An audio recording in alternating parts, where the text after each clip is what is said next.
Now, high mortalities have been termed as one of the major challenges facing small-scale chicken farmers, particularly due to lack of proper breeding techniques. In our special feature story segment today by our very own James Baraka, we dive into the business model that Winnie Cheruiyot, a special needs teacher who couldn't ignore her passion for chicken farming, has adopted, a model that has not only reduced chick mortality from 50% to only 5%, but also improved farmers' production and boosted their chances of profits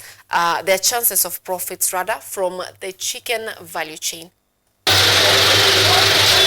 As population growth continues to significantly impact food security in the country,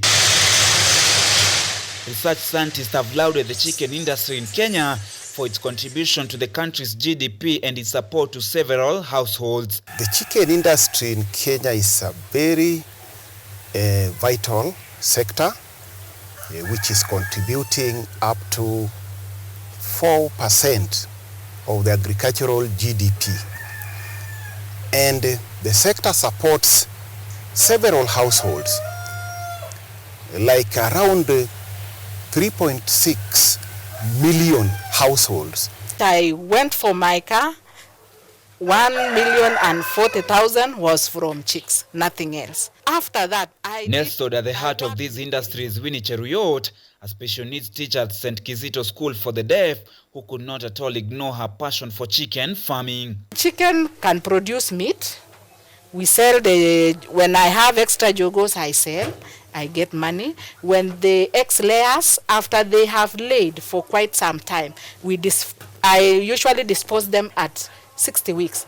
And by doing that, I sell for meat. Few years ago, Cheruiyot adopted a business model that she says has not only reduced chick mortality from 50% to only 5%, but also improved production and boosted her chances of profiting from the chicken value chain. But how did the journey towards chicken production begin for Cheruiyot? Since I have eggs, I thought of adding value to my egg. I thought of hatching it so that I can sell chicken. So by doing so, I will have added value to my egg by hatching and selling it as chicken. And the process didn't just stop there. After hatching, I vaccinate the first vaccine, which is Merex. Usually, I know it is difficult for people with small capacity to vaccinate Merex because it is very expensive. I undertake matters animal health across all. According to Wilfred Mutisi, a veterinary doctor based at Karo Naivasha Dairy Research Institute, it is recommended for farmers to vaccinate chicks once they are hatched to enhance their survival, just as Cheruiyot does. During the entire life of a chicken within a farm setting, once it is hatched at day one, there are those vaccines that are recommended to be given. However, it's important to know that depending on where you source your chicks, or rather the hatchery that you get your chicks, some of these vaccination schedules might vary from one farm to another.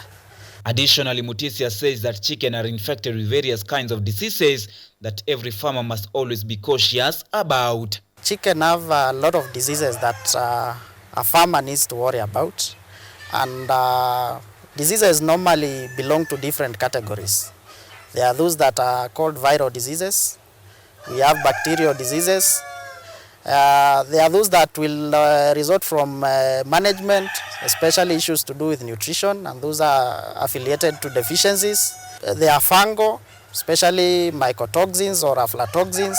So those are the major categories of diseases that a farmer needs to worry about. However, farmers have also raised concerns with the challenge that arises from chicken farming, especially in the hatching processes whenever there is power outage. Stima ikipotea ina reduce hiyo kusalisha hiyo mayai yote, kuhatch hiyo mayai yote. Sasa zingine tunatumia stima, so anataka kitu inaitwa backup.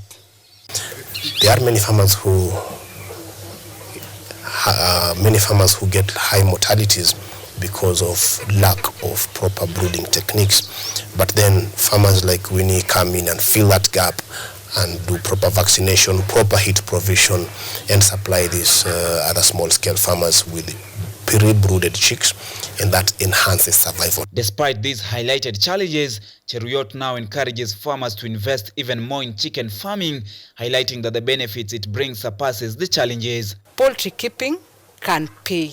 The first chicks I distributed was 1,000. I was paid 350,000. I told you just get 350 after going for a loan. We encourage many other farmers across the country to utilize, not just in Kenya but even beyond.